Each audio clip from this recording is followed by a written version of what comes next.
Is the Panama Canal about to spark a global showdown? Here's what you need to know before it's too late. What if the United States decided to take back the Panama Canal? Could this trigger an international crisis? Join us as we explore the canal's history, its modern challenges, and the growing tensions surrounding this critical global asset. The Panama Canal is more than just a waterway, it's a symbol of power, global trade, and national pride. But now, tensions are rising. With President Trump's recent announcement to reclaim the canal, the stakes couldn't be higher. Greetings and welcome, history seekers. I'm Carolyn A. from GettingToTheRoots.com. Here, we're all about uncovering and celebrating your unique family history. Together, we'll explore and honor the stories that define us. Let's dive in. Panama's historical significance? Panama's history is deeply rooted in its strategic location as a narrow land bridge connecting the Atlantic and Pacific Oceans. This unique geography made it a focal point for trade, colonization, and labor exploitation, setting the stage for its global significance and the creation of the Panama Canal. Before European arrival, Panama was home to thriving indigenous cultures, including the Ngay Bugle, Huna, and Embra peoples. These groups established trade networks, using rivers and land routes to exchange goods like gold, ceramics, and food with neighboring regions. These early trade systems highlighted Panama's natural role as a transit hub. When the Spanish colonized the region in the early 16th century, they quickly recognized Panama's importance as a gateway between the Americas. It became a key part of Spain's empire, facilitating the movement of gold and silver extracted from South America, particularly from Peru, to Spain. To support this, the Spanish created overland trade routes such as the Camino Real and Camino de Cruces.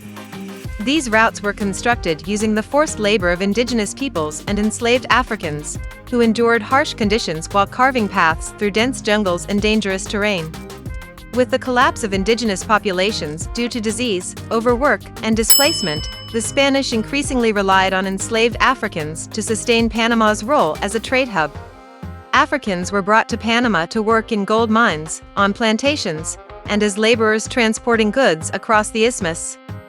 They also played a vital role in the construction and maintenance of colonial infrastructure, including ports and fortifications. Many enslaved Africans resisted their oppression and formed maroon communities in the Panamanian jungles. These communities often disrupted Spanish trade routes, asserting their independence and resilience. The dream of constructing a canal across Panama began in the 19th century when France, under the leadership of Ferdinand de Lesseps, launched an ambitious project. However, the French effort faced numerous challenges. Tropical diseases like malaria and yellow fever devastated the workforce, causing a significant loss of life. The engineering plan to create a sea-level canal was impractical due to Panama's rugged terrain and heavy rainfall. Corruption and financial mismanagement further derailed the project. Over 2 decades, thousands of workers, many of Afro-Caribbean descent, died under harsh conditions, and the French ultimately abandoned the project in failure. In the early 20th century, the United States took over the canal project, determined to succeed where the French had failed. Learning from their predecessors' mistakes, the Americans implemented a lock-based canal system that better suited the region's geography. They also made disease control a priority. Under the leadership of Dr. William Gorgas, large-scale sanitation measures were introduced, which eliminated mosquito breeding grounds and significantly reduced the cases of yellow fever and malaria. The construction workforce under U.S. control was diverse but relied heavily on Afro-Caribbean laborers recruited from Jamaica, Barbados, and other Caribbean nations. These laborers performed grueling tasks, including digging, blasting, and transporting massive amounts of earth, often under discriminatory conditions. Despite systemic inequalities in pay, housing, and treatment, their efforts were critical to the project's success. The Panama Canal was completed in 1914, marking a groundbreaking achievement in engineering and global trade. By drastically shortening the distance and time needed to move goods between the Atlantic and Pacific Oceans, the canal revolutionized international shipping. For much of the 20th century, the United States maintained control over the canal and the surrounding canal zone, reaping economic and strategic benefits. The canal not only solidified the U.S.'s geopolitical dominance, but also became a critical tool for influencing global trade routes and projecting military power. Panama's fight for sovereignty? Panama's struggle for sovereignty over the Panama Canal and the surrounding canal zone is a story of resilience and the pursuit of self-determination. While the canal was a critical piece of infrastructure for global trade and U.S. dominance, it was also a source of deep resentment for Panamanians, who saw it as a symbol of foreign control over their land and economy. The path to full Panamanian ownership was marked by protests, diplomatic negotiations, and the determination of leaders like General Omar Torrijos. For much of the 20th century, the Panama Canal and the adjacent canal zone were controlled by the United States. The canal zone was essentially a U.S. territory within Panama, where Americans lived in segregated communities with better housing, schools, and services than those available to Panamanians. The U.S. not only collected the toll revenue from the canal, but also tightly controlled its operations, sidelining Panamanian workers and limiting the country's access to the economic benefits of the canal. This disparity fueled growing resentment among Panamanians, who saw their sovereignty undermined. Tensions came to a head on January 9, 1964, a day now remembered as Martyrs' Day. The incident began when Panamanian students attempted to raise the Panamanian flag alongside the U.S. flag at Balboa High School in the Canal Zone, a symbolic act asserting Panama's sovereignty. When U.S. residents in the zone resisted, violence erupted. Protests spread across Panama, and clashes with U.S. troops left 21 Panamanians dead and many more injured. Martyrs' Day became a rallying cry for Panamanian independence from U.S. control. In the wake of the protests, Panama's leaders pushed harder for negotiations with the United States to regain control of the canal. General Omar Torrijos emerged as a key figure in this struggle. Torrijos, who became Panama's leader in 1968, was a charismatic and determined advocate for Panamanian sovereignty. He made the canal issue central to his leadership, working to unite the country around the goal of reclaiming the canal and its revenues for Panama. Through persistent diplomacy and pressure, Torrijos secured the attention of U.S. President Jimmy Carter. In 1977, the two leaders signed the Torrijos-Carter Treaties, a landmark agreement that marked the beginning of the end of U.S. control over the canal. The treaties also serve the best interest of every nation that uses the canal. This agreement thus forms a new partnership to ensure that this vital waterway, so important to all of us, will continue to be well operated, safe, and open to shipping by all nations now and in the future. The treaties outlined a gradual transfer of the canal to Panama over a 22-year period, during which the U.S. would retain operational control but train Panamanians to take over its management.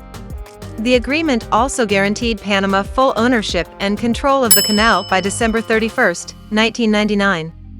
The canal's revenues, once controlled by the U.S., now became a vital source of income for Panama, contributing significantly to its economy and infrastructure development. The canal today and recent challenges? The Panama Canal remains one of the most vital waterways in the world, facilitating the movement of goods and fueling global trade. Since its completion in 1914, it has undergone significant changes to meet modern demands, including a massive expansion in 2016.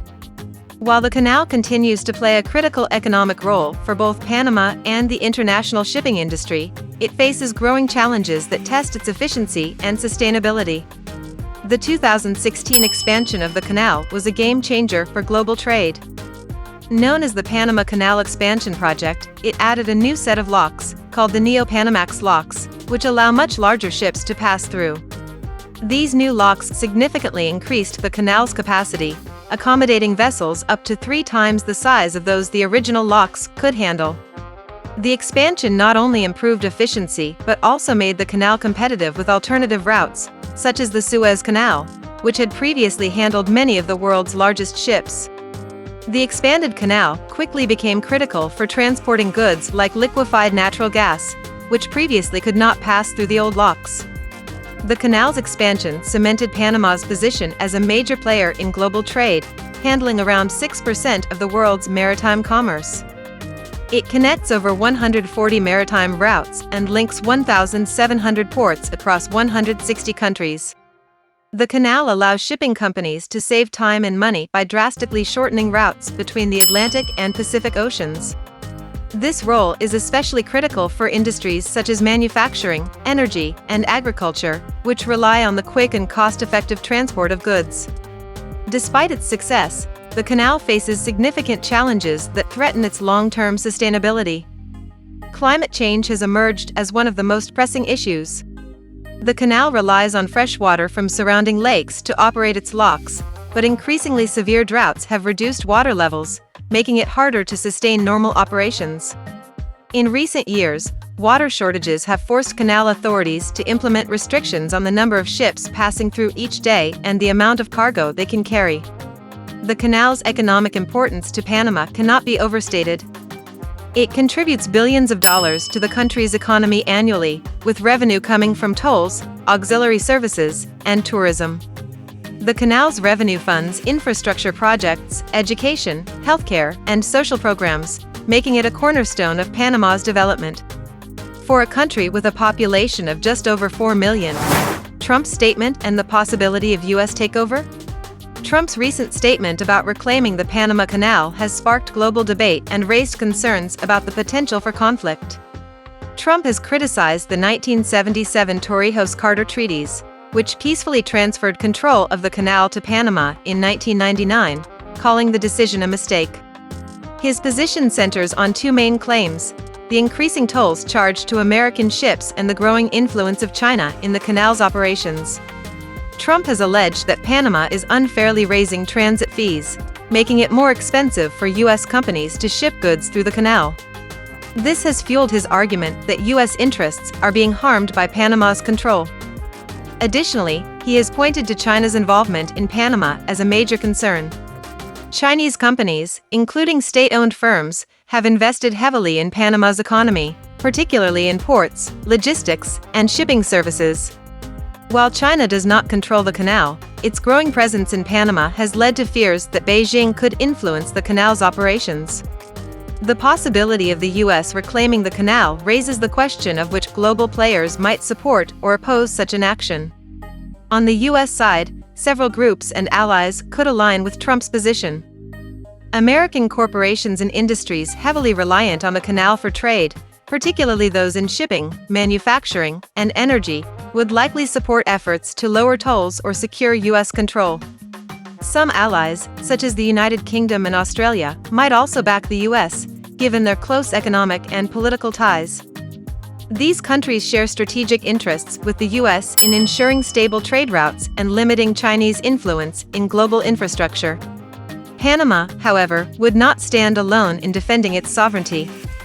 China, which has significant economic stakes in Panama and its surrounding infrastructure, would almost certainly support Panama through diplomatic or economical means.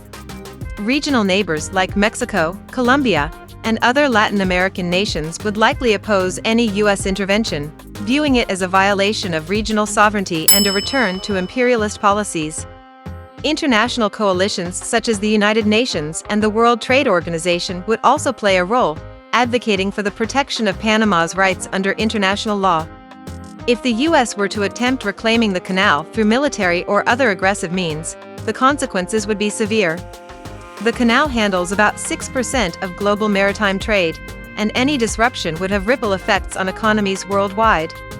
Diplomatically, such an action would isolate the U.S., particularly in Latin America, where memories of past U.S. interventions remain fresh. The long-term effects of such a move would be damaging to U.S. credibility and trade relationships. Allies might view the action as overly aggressive and short-sighted, while competitors could exploit the fallout to strengthen their positions in global trade and diplomacy. That's a wrap, history seekers. Watch our playlist. True History Exposed. Don't forget to like, share, subscribe, and join our email list to stay connected. Thanks for watching. Peace and love.